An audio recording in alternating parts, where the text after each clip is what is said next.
ऐसे दुष्ट संतान से तो भगवान ही रक्षा करे। इस प्रकार मन में दुख को बैठाकर राजा उग्रसेन अपना समय बिताने लगे।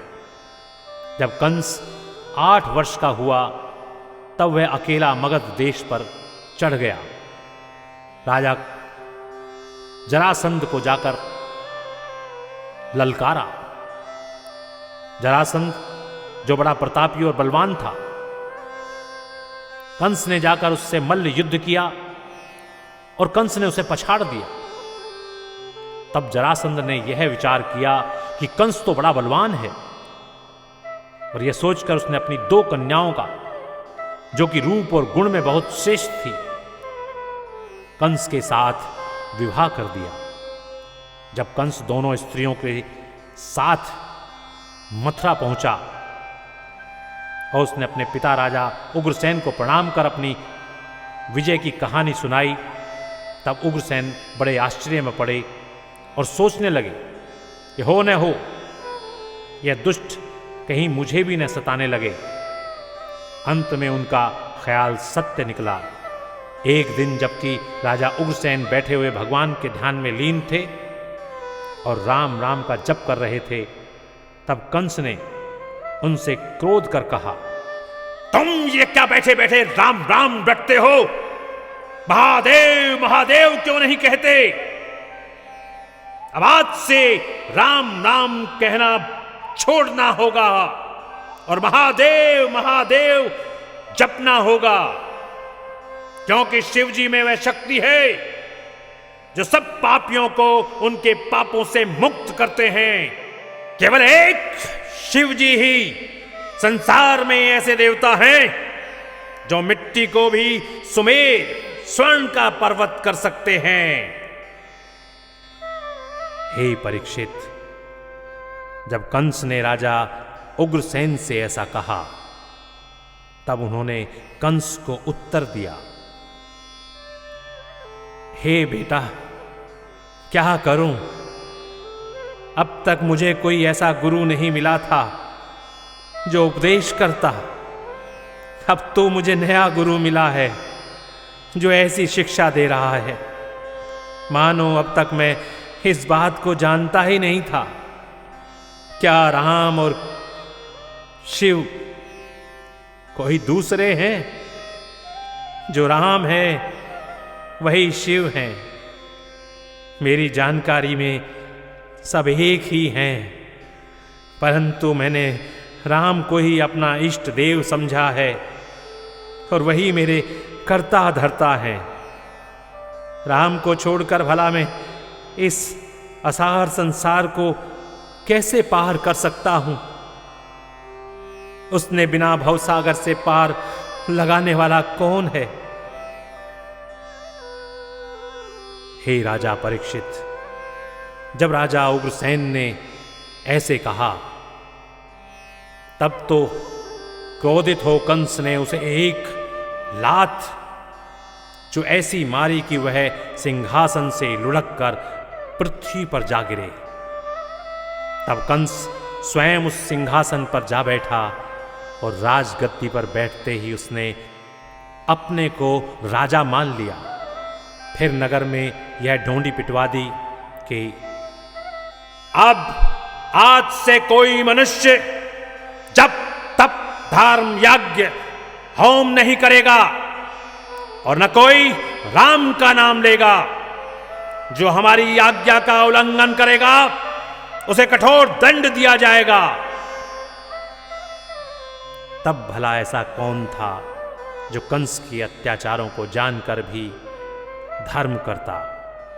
संसार से सभी प्रकार के शुभ कर्म उठ गए। घर में और बाहर सर्वत्र जितना कुछ पुण्य कर्म होता था सब बंद हो गया। सारे देश में किसी में यह ताब न रहा जो कंस के विरुद्ध कोई धार्मिक कार्य करता। राम का नाम लेना तो बंद हो ही गया। वृद्ध ब्राह्मण और हरि भक्तों को घोर दुख मिलने लगा। जहां देखो अधर्म का नंगा नाच होने लगा। भयंकर पाप ताप से धरा व्याकुल हो गई। कंस अपनी बर्बरता से सब राजाओं पर आक्रमण कर उन्हें वश में करने लगा। एक एक करके उसने सब राजाओं को जीत लिया। सारे देश में ऐसा कोई राजा नहीं रहा जो कंस के सामने सिर उठाए। इस प्रकार जब सारे देश पर उसने अपना अधिकार जमा लिया, तब एक दिन उसके मन में यह भाव आया कि इंद्र जो स्वर्ग का राजा है, अब उसका राज्य छीनना चाहिए। निदान एक दिन वह अपनी सेना लेकर इंद्र पर चढ़ दौड़ा, पर इंद्र का मिलना कुछ आसान नहीं था। वह विफल होकर लौट आया। तब मंत्रियों ने कहा, राजन, इंद्र पर अधिकार जमाना साधारण बात नहीं है। जब आप 100 अश्वमेघ यज्ञ कीजिए तब कहीं इंद्र मिल सकता है, परंतु तब भी कठिनता ही है। इसके पहले चाहे तो इंद्र का मिलना कठिन ही नहीं, नितांत असंभव है। अतः आप उनके पाने का साहस न करें। इसमें आपका अहम मम काम नहीं देगा। फिर अभिमान करना तो मूर्खता है। अभिमान से किसी ने लाभ नहीं उठाया। इस अभिमान ने बड़े बड़ों को धूल में मिला दिया। रावण इतना बड़ा प्रतापी था, परंतु अभिमान ने उसे भी धूल में मिला दिया। हे राजा परीक्षित, इस प्रकार कंस के मंत्रियों ने उसे बहुत समझाया। बहुत कुछ समझाने के उपरांत भी कंस क्यों मानता? उसकी बुद्धि तो विपरीत ज्ञान देती थी। सत्य ही है, जब मनुष्य के बुरे दिन आते हैं तो बुद्धि विपरीत हो जाती है। कोई कितना भी हित की बात करता है, कैसी भी मीठी मीठी वार्ता करता है, परंतु वह उसे अच्छी नहीं लगती और वह उसका उल्टा अर्थ लगाने लगता है। श्री सुखदेव जी बोले, हे राजा परीक्षित, यह तो कंस की दशा हुई कि वह यहां तक उत्पात करने लगा। अब उसके वध के लिए श्री हरि रूप भगवान श्री कृष्णचंद्र ने आकर कैसे अवतार लिया, यह कथा कहता हूं, ध्यान से सुनो। हे राजन, बहुत पहले यदुकुल में सब यादवों का अधिपति शूरसेन नाम का एक बड़ा प्रतापी और यशस्वी राजा हुआ। उसने मथुरापुरी में निवास कर माथुर और शूरसेन नाम के देशों का राज्य किया और अपने जीवन काल में इस बात का पूरा ध्यान रखा कि देश में जितने यदुवंशी इधर उधर चले गए हैं, सब मथुरा में आकर रहें। वह अपने इस उद्योग में सफल हुआ और समस्त यादवों को एकत्र कर मथुरा में बसाया। तब वह अपने नाम से देश का शूरसेन नाम रखा, मथुरा को अपनी राजधानी बनाया और इस प्रकार दोनों देशों का राज्य करने लगा। तब से समस्त यादवों की राजधानी मथुरापुरी हुई। इस मथुरा में जब एक समय राजा शूरसेन का बेटा वसुदेव विवाह करके अपनी स्त्री के सहित रथ पर सवार हो अपने घर चला, तब राजा उग्रसेन के बेटे कंस ने अपनी बहन का सम्मान करने की इच्छा से सोने के मढ़े हुए सैकड़ों रथों को अपने साथ में लेकर स्वयं वसुदेव जी के रथ पर बैठकर घोड़ों की बागडोरें पकड़ ली। चलते समय देवकी के पिता देवक ने अपनी प्रिय पुत्री को स्वर्ण की मालाओं से भूषित कर 400 हाथी, 15,000 घोड़े, 1800 रथ और 200 तरुणी दासी दहेज में दी। मंगलाचार हो जाने पर वर वधू को लेकर सारथी कंस रथ हाँकता हुआ आगे बढ़ा। मार्ग में कुछ दूर आने पर उसे यह आकाशवाणी सुनाई पड़ी, हे कंस, तो जिस अपनी बहन को इतने आदर के साथ रथ पर बिठाकर पहुंचाने के लिए जा रहा है, उसके 8वें गर्भ से तुझे मारने वाला तेरा परम शत्रु पैदा होगा। हे परीक्षित, जब कंस ने यह आकाशवाणी सुनी तो उसके होश उड़ गए। मारे क्रोध के उसके होठ फड़कने लगे। वह झट घोड़ों की बागडोर छोड़ रथ पर से उतर पड़ा और उस महापापी को कुछ ज्ञान न रहा। उसने झट अपनी बहन को रथ से खींच लिया और उसके सिर के केश पकड़ हाथ में तलवार उठा उस अबला को मारना चाहा। लोग हाय हाय करके दौड़े। वासुदेव जी के रथ से कूदकर उसके उस कठोर हाथ को पकड़ लिया और कहा, हे कंस, इसमें शक नहीं कि तू बड़ा वीर है। मैं तो क्या, तेरी शूरता की प्रशंसा तो जरासंध जैसे महान योद्धा भी करते हैं। इससे मैं यह नहीं चाहता कि तुम्हारे जैसे शूरवीर के हाथ एक स्त्री का वध हो, क्योंकि जब कोई योद्धा स्त्री को मारता है तो उसकी शूरवीरता का वहीं अंत हो जाता है। यह मैं नहीं, तुम भी जानते हो। अतः तुम मेरी बात मानो और स्त्री वध का कलंक अपने सिर न लो। तुम भोज वंश में उत्पन्न होकर इतने शूरवीर और प्रतापी होकर ऐसा कार्य न करो। तुम्हारे जैसे शूरवीर को पाकर भोज वंश सम्मानित हो रहा है। तुम अपने कुल को बढ़ाने वाले और यशस्वी हो, सो तुम स्त्री जाति पर सो भी मुख्यतः अपनी बहन को इस खांडे के धार पर क्यों उतारते हो? यदि यह कहो कि आकाशवाणी के भय से ऐसा करते हो तो इसमें इस अबला का क्या दोष है? इससे जो पुत्र उत्पन्न होगा वह तुम्हारा बैरी है, न कि तुम्हारी बहन। अपने मरने के भय से किसी अबला को मारना उचित नहीं है। हे वीर, जो जन्मता है वह अवश्य मरता है। जीवन और मरण साथ हैं। वह प्राणियों के शरीर के साथ ही आता है और साथ ही जाता है। अतः तुम जो अपने अधिक जीने की लालसा से इसे मारते हो तो वह ठीक नहीं है। कोई आज मरे या कल अथवा 100 वर्ष में ही मरे, किंतु उसके अपने जीने के लिए किसी का वध उचित नहीं, क्योंकि 100 वर्ष से अधिक जीना असंभव है और इससे अधिक जीने की इच्छा करना किसे प्रिय होगा? संसार में ईर्ष्या करना सबसे बड़ा पाप है। इससे लोक में द्रोह और भय उत्पन्न होता है।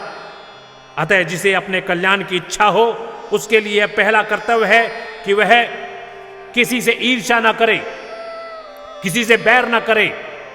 हे कंस, यह देव की तो काठ की पुतली के समान अपनी रक्षा करने में असमर्थ है, दीन और लाड करने योग्य है। फिर यह तुम्हारी छोटी बहन है और तुम सबल तथा दीनों पर दया करने योग्य हो, अतः तुम इसका वध न करो। परंतु वसुदेव जी के ऐसे साम दाम दंड और भेद भरे वचनों को सुनकर भी वह नर पिशाच कंस देवकी का वध करने से प्राणमुख नहीं हुआ। तब उसकी क्रूरता दूर करने के अभिप्राय से वासुदेव जी उससे इस प्रकार फिर बोले, हे कंस, अब तुम मेरी एक बात और सुनो। यदि आकाशवाणी सुनकर तुम इतने भयभीत हो गए हो कि इसे मार ही डालना चाहते हो, तो मैं उसके लिए तुम्हारा अब बचाव करता हूं। तुम्हें इसके 8वें गर्भ से भय है, तो उस भय को दूर करने के लिए मैं इसके साथ सभी बालकों को उसी क्षण यह जो बच्चा जनेगी लाकर तुम्हें सौंप दिया करूंगा। तुम चाहे जिस प्रकार उससे अपनी रक्षा करो। बोलो, अब इसमें कुछ छुपाव तो नहीं है, और जो छुपाव हो तो तुम उसे दूर कर सकते हो। परंतु यहां तक मैं समझता हूं कि इस उपाय से तुम्हारा बैरी तुम्हारे हाथ में आ जाएगा और तुम अपनी रक्षा कर सकोगे। फिर उस समय मुझे कहने का कुछ भी अधिकार नहीं होगा और मैं उसमें दखल नहीं दूंगा। श्री सुखदेव जी कहते हैं, हे राजन परीक्षित, जब इस प्रकार वसुदेव जी ने बहुत आग्रह किया और कंस को ऊंचा नीचा समझाया, बहुत प्रकार से उसकी रक्षा के लिए विश्वास दिलाया, तब उसे संतोष हुआ और वह देवकी के वध की इच्छा त्याग कर आगे बढ़ा। मार्ग में वसुदेव जी ने उसकी बड़ी प्रशंसा की और कहा, हे कंस, तुम बड़े तत्वज्ञानी और धर्मात्मा हो, इत्यादि यों प्रशंसा करते हुए वसुदेव, देवकी और कंस तीनों अपने स्थान में आए। समय पाकर देवकी को गर्भ रहा और जब वह पूरे दिन का होकर उससे कीर्तिमान नाम का पहला पुत्र उत्पन्न हुआ तो वसुदेव जी अपनी गोद में उठाकर कंस के पास ले गए। कंस अपने सिंहासन पर बैठा था कि उसी समय नवजात शिशु को गोद में लिए वसुदेव जी ने जाकर उससे कहा, हे कंस, यह देवकी का पहला पुत्र है, इसे मैं तुम्हें देता हूं। तब वसुदेव जी की सत्य प्रतिज्ञा और सत्य में इस प्रेम को देखकर कंस मन ही मन बड़ा प्रसन्न हुआ और वसुदेव जी से बोला, हे वसुदेव, तुम अपने इस बालक को लेकर अपने घर को लौट जाओ, क्योंकि कुछ इससे तो मुझे डर है ही नहीं। मैं इसे लेकर क्या करूंगा? मुझे डर है 8वें गर्भ से। उस समय तुमने भी तो सुना था आकाशवाणी ने क्या कहा है, यही न कि जब 8वां बालक उत्पन्न होगा तब तुमको मारेगा। सो मैं उसी की प्रतीक्षा में हूं। भला इस बेचारे निरपराध बालक की हत्या क्यों करूं? कंस से ऐसा सुन वासुदेव जी मन ही मन बहुत खुश होते हुए उस बालक को गोद में लिए अपने घर लौटे। उधर कंस के अत्याचारों से प्रजा पीड़ित हो त्राही त्राही कर रही थी। यहां तक कि जब कंस का उत्पात स्वर्गवासी देवताओं के लिए भी नित्य का उनका एक विचारणीय विषय हो गया, तब पाप का घड़ा किस प्रकार शीघ्र भरे, इसके लिए देव ऋषि नारद जी सिखा पढ़ाकर कंस के पास भेजे गए। कंस नारद जी का बड़ा भक्त था। ऋषि को पाकर वह बड़ा प्रसन्न हुआ। तब नारद जी स्वस्थ हो सिंहासन पर बैठ कंस का समाचार पूछने लगे। उसको एकांत में पाकर उन्होंने कंस से पूछा, नारायण नारायण नारायण, देखो तुम्हारी इस मथुरापुरी में ये जो वसुदेव, देवकी, नंद, यशोदा और जितने भी यदुवंशी हैं, वे सब आबाल वृद्ध नर नारी अपने मित्र और कुटुंबियों सहित सब तुम्हारे प्रतिकूल हैं। नारायण नारायण, रहते तो हैं तुम्हारे अधीन और काटते हैं तुम्हारी जड़। यह क्रूर आदि जितने भी हैं सब तुम्हारे शत्रु हैं, क्योंकि इन सब में देवताओं का अंश है। इससे ये सब तुम्हारा वध चाहते हैं। नारायण नारायण, तुम्हारे संहार के लिए नित्य भगवान विष्णु की उपासना और उनसे प्रार्थना करते हैं। तुम इन सब पर कड़ी दृष्टि रखा करो, अन्यथा एक न एक दिन इसका परिणाम भयंकर होगा। नारायण नारायण नारायण। कंस से ऐसा कहकर नारद जी तो चले गए। इधर कंस के मन में नंद और यशोदा, वसुदेव और देवकी आदि यदुवंशियों के प्रति बड़ा क्रोध उत्पन्न हुआ।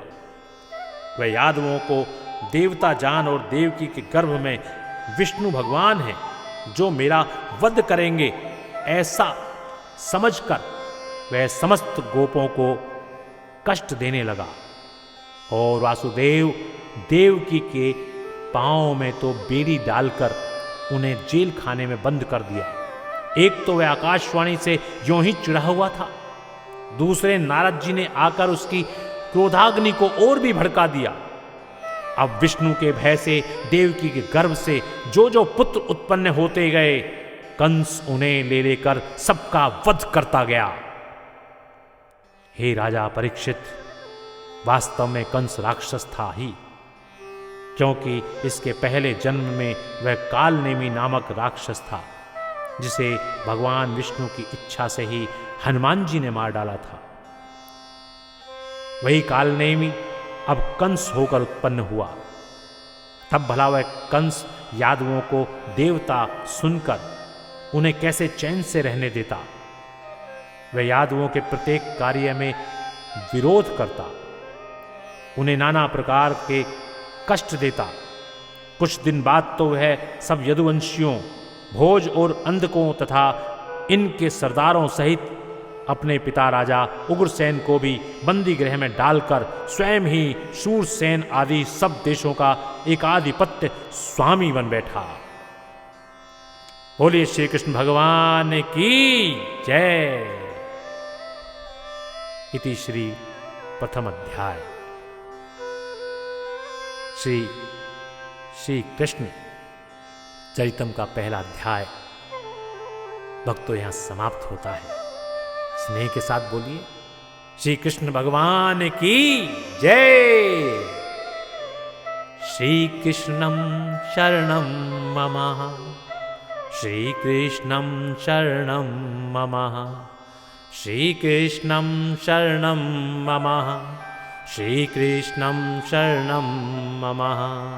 बोले श्री कृष्ण भगवान की जय।